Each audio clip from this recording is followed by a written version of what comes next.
of the students, of how many that could fit in that area, because we've got some schools at 166% capacity, and then we have others that were only 93%. So there was that there also to see if redistricting could help.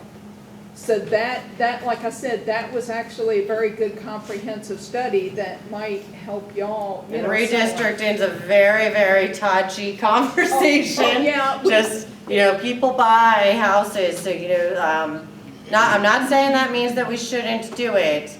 I'm just saying that, that's something you have to handle with a lot of caution and thought, and you're really not going to satisfy everybody. We went through some of that pain because we did have some people go, oh, just redistrict all over here, and I sat there and went, you obviously don't know the people here and here.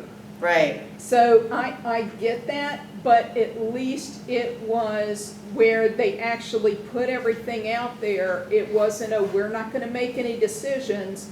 It's something you will have to make the decision on, but they actually did the amount of, like I said, where they had, who was over capacity, who was what, because it makes it a lot easier when we have certain areas of Chesapeake, they're overdeveloping. So those schools, that was the other thing, then you knew how much those schools had, what they could take and stuff like that. Yeah, and now I will say we do have a list of in order and a rating scale, but I do not know, and that's a question I'm going to ask, I wrote it down. I don't know if that was performed by an outside party or if it was performed within the division, and quite honestly, at this particular juncture, I don't trust everything that was internal and has been given to us in the last several years. Deb, do you still have a question? I have one more thing that's really important too. The school board is discussing and has moved through the policy review committee a proposal for a bylaw change to reduce speaker time from 3 minutes to 2 minutes. I do not support this. However, I'm outnumbered on the policy review committee, so I pretty much sit there, and if you of you have seen this, I have a tendency to sit there and vote no a lot of the time. So, I say my piece and I get what I have to say out, but it's really not influencing much. But it's funny because when I get from the policy committee and then I say something at the dais, sometimes it's a little more influential. The policy committee doesn't represent anything except for the most progressive arm right now and the majority of our school boards. So you got the two most progressive school board members and me in there, and that's what I'm facing. But guys, our next school board meeting, that 2 minutes is going to be on the agenda. We have school board members that'll speak for 10 minutes, 12 minutes, 15 minutes on the dais about one topic and then go back for 10 more minutes. Make a motion to try to limit the school board members from even being able to ask questions. That'll take 30 minutes, and I just don't see that the speakers are a problem. We had almost 50 speakers our last meeting, and we were all efficient with our comments for the most part, and we got out by 10 p.m. So I know, yeah, that was much better. we all decided we didn't feel like talking. Yeah. I was crying, just crying. I was at that meeting. I had nothing, not me. I was at that meeting, and one thing they proposed, because I'm all against the 2 minutes, but one thing they proposed was that they would go by the attendance when people sign up to speak. Well, somebody could come in and just fill the spots and then never show up. Right. They can't go by that. Yeah, you're right, and it is after 45 speakers, but if you go back and look at our historical agenda since I've gotten on the board, there's only been 2 meetings that had less than 45 speakers. So, this is you're going to end up switching to 2 minutes just about every time. They already reduced it from 4 minutes to 3 minutes. City Council does 3 minutes per agenda item, up to 6 minutes, correct? If you're speaking on everything, up to 6 minutes. Up to Yeah. 6 Oh, yeah, minutes. everything. If you're speaking on a few things, you still get 3 minutes per thing, but it was because of. Oh, one if you're specific- combining it all, It was, okay. yeah. Yeah. I know what it was Because for- of one I know what- specific person that spoke on everything. Yeah, I the know what it was policies and regarding, affairs but are you down do the get floor. a lot more leniency, for city council and, you know, our school system, our consent agenda, one meeting had 32 policies on it. You know, 3 minutes, I think, is a fair amount of time. I don't know if it's gonna have the votes or not. It will need 7 votes, it's a bylaw change. I know at least 4 of us are gonna vote against it, and we'll see if we can find one more person. Majority. Huh? We should have the majority there. You know what, I was there and it was really funny because one of the school board members took 5 minutes, she was kind, to tell us that we should only take 2 minutes to make a point. Oh, Yes, she I- took another 2 minutes to reiterate it after That somebody that else school spoke. board member actually takes the longest. I've gone back through historical meetings and timed it, and sometimes an hour of the entire meeting will be that person. You know, and they complained, I got chastised very loudly in the hall at 1:30 in the morning, a couple meetings ago for pointing out that the meeting's protocol wasn't being followed properly. I'm sure you saw it.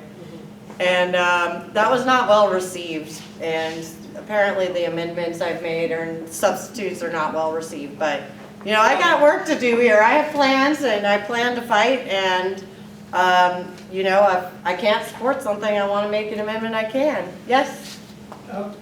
Would you give any consideration, you and your colleagues, to the idea that after the students all finish speaking, and before the general public starts speaking, that priority be given to people like Diana Howard here, who represents a large organization of similarly minded folks? She can speak for the Tea Party.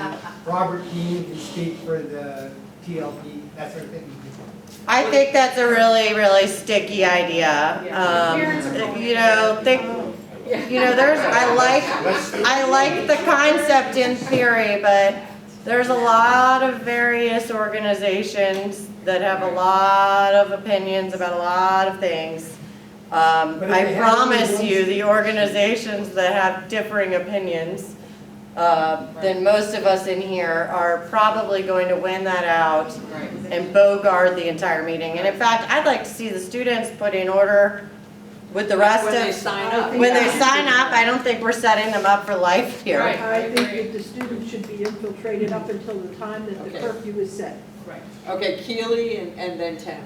So I'm thinking after this last vote that we might not see so many students because they know that there's not going to be a chance to change that vote. If that's the case, hopefully, not that it is, maybe I'm wrong, then there's going to be some wiggle room for them to say that and say, you know, the students were really taking up half of the time that the other speakers, you know, could have, you know, you don't need to cut down the time now, basically. Of course, the school board members are wasting so much of the time anyways. I mean, I've sat there and watched these meetings, and it's ridiculous to watch what they do. It's really disturbing to see them want to censor us when they need to censor themselves. Well, and you know, I respect every school board member's ability to ponder as much as they need to do their job, but not at the expense of the public. Right. Or purposely to keep a vote from happening or to drag it out, but you know, I've seen that too many times. I actually have two. You know, there was a meeting where somebody was late and there was long comments being given so that that person could log I in saw that. Right, I and saw vote that too. against Ms. Manning's resolution. Yeah, I That was remember very, very intentional. It would have passed otherwise. Right, exactly. You know, and I think, but again, I like that, and, you know, on the model policies, we discuss those every meeting, just about for 6 months. It started in May with Ms. Owens' resolution that then got changed later. Another school board member met with the kids and had them write it. So we discussed that in June, it passed in June, very narrowly. Then in July, the model policies came out. We brought it up in the meeting that we wanted, at that point, Ms. Manning and I were not both on the policy committee, so we all kind of agreed that we would create a resolution since we weren't gonna get what we wanted in the policy. And so we had a couple meetings about that. We had the policy review committee meeting where we did nothing. There's actually 2 of them.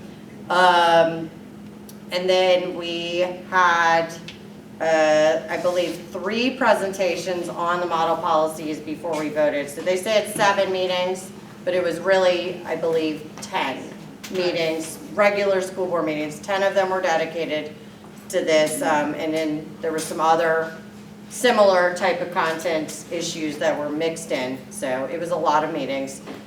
Those students, they said they're gonna keep coming until they get what they want. They've said, we're gonna continue showing up until you meet our demands. So I'm not counting on them not showing up. So Tamara then Ninja. Okay.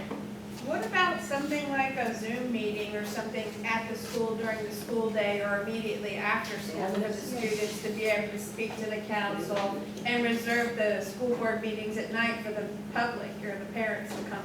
Yeah, that makes. That's a great idea.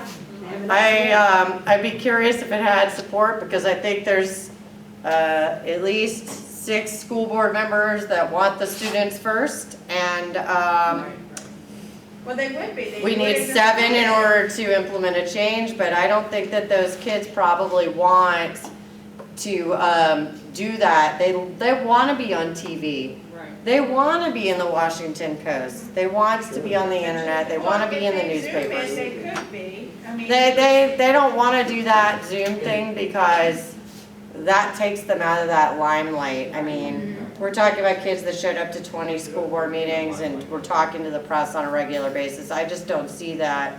And we have school board members, more than one, that will go ask the students if they want that or not and make that the deciding facet, so. Okay, Ninja? yeah, he's out. 2 minutes. How often does that come up? To where, how often has this happened to where the school board have actually gone into midnight 2 a.m. sessions? Often. Often, like for over the past years? Yeah. All right, I didn't know, I just was curious. So- Only since this, only since this. Well, so you had it during COVID. Before that, it was really uncommon. Mhm. In January, it was slow for a couple of meetings. There was just about 10 to 12 students that would show up. We would vote on our things. There was a couple meetings with about an hour worth of discussion because we were trying to get 2 conservatives on that policy committee. And that's the process to bring a policy forward. So if you want to bring something that the conservatives support forward, you have to do it by resolution right now. That's the only way it can be done. And you're at the mercy of the chair as to whether or not you want it goes on the agenda, and I'm sure everybody's aware of our chair situation right now, and I'll work with anybody. But, so in, I would say March, Vicki and I put forward valedictorian, salutatorian, and we had a little bit of a spike from that in speakers. We probably went to about midnight then.